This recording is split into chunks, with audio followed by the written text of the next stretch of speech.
Everybody wants to leave for some reason, all right? It reminds me of my friend's birthday party last week. Nobody wants to stay. Everybody just wants to go. Why? We literally become the best team in the history of football. And then, now everybody wants to jump ship.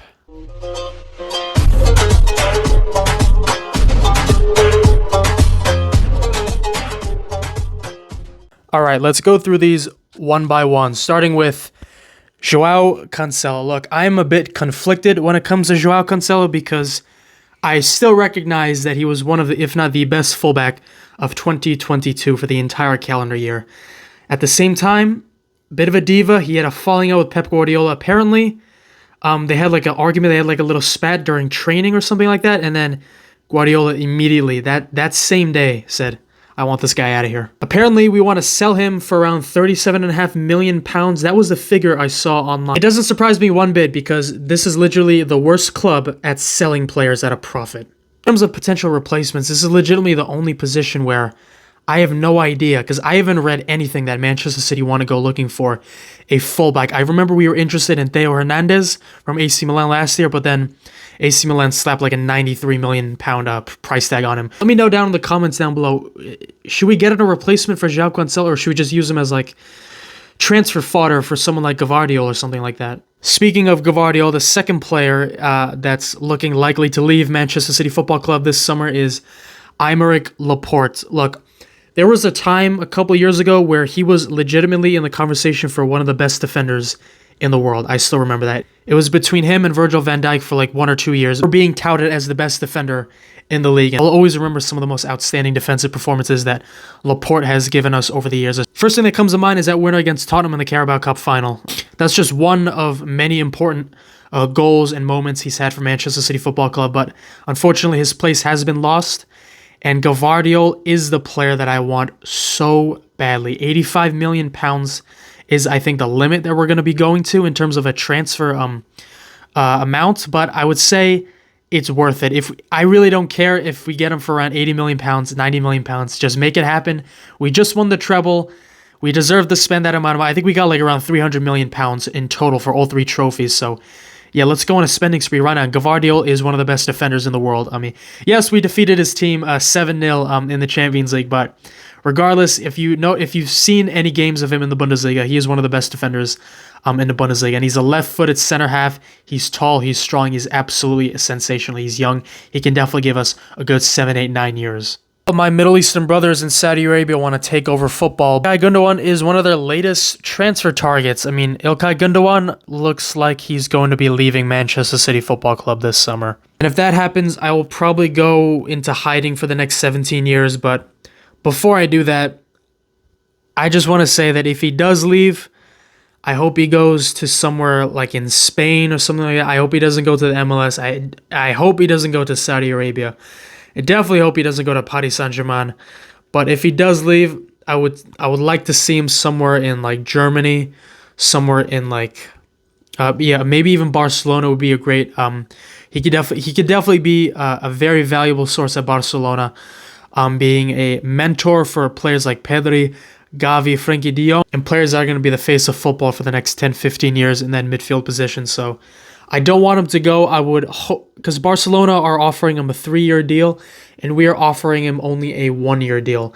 It's smart business because if he does dip in form, it's not a good idea financially to keep him for 3 years. So I know some of you might be angry that we're not offering him more, but 1-year deal is very practical, and I agree with that. Manchester City are very smart with this, okay? Now we are getting Mateo Kovacic, who is 29 years old. He is a box-to-box midfielder. I think he's a fantastic replacement for İlkay Gündoğan. He can definitely give us a good 3, 4, potentially even 5 years. If I had a perfect window scenario for my football club, the first thing that I would say is to keep Bernardo Silva. That is priority number 1. It's not signing Kovacic. It's not signing Gvardiol. It is making sure Bernardo Silva and forcing him to like the rain and the Manchester weather and keep him here for as long as possible.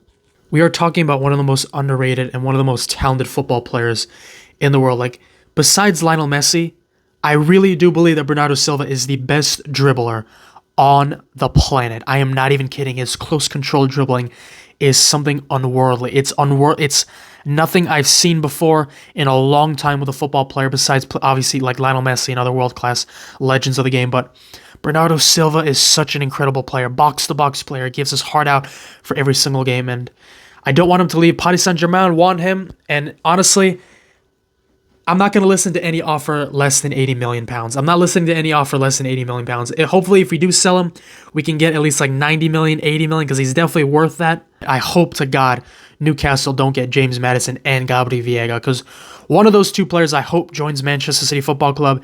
And honestly, I hope it's James Maddison, because he is absolutely phenomenal. You know how much I love James Maddison on this channel. I've been saying this for weeks.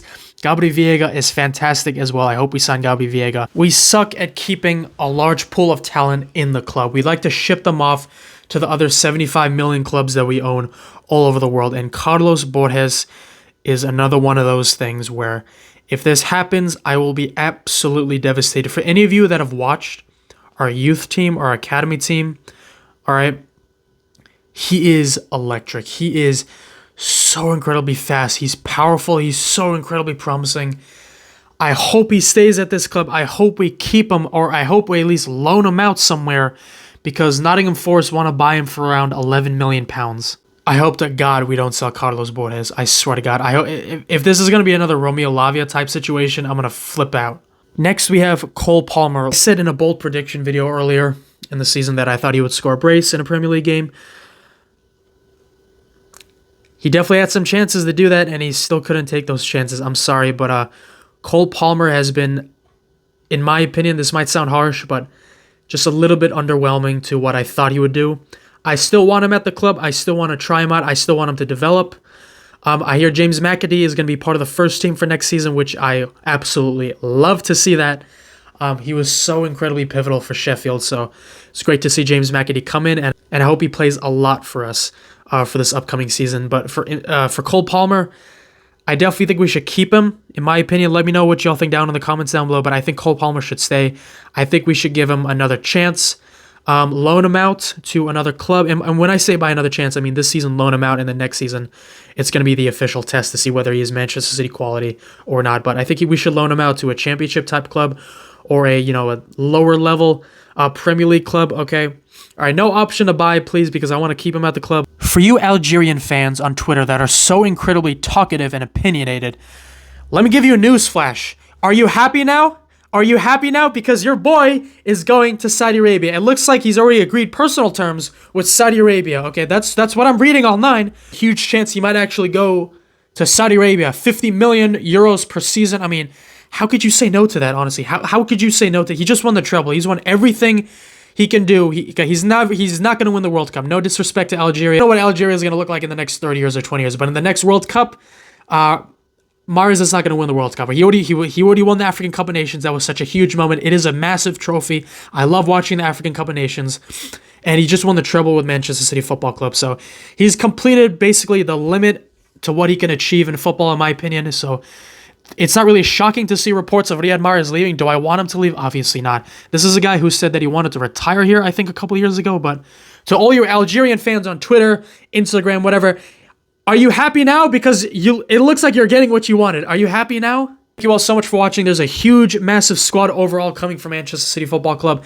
Let me know, who do you want to stay? Who do you want to leave? Any thoughts on any players leaving? And anything of that matter, anything transfer related, I want to hear your opinions down below. Thank you all so much for watching.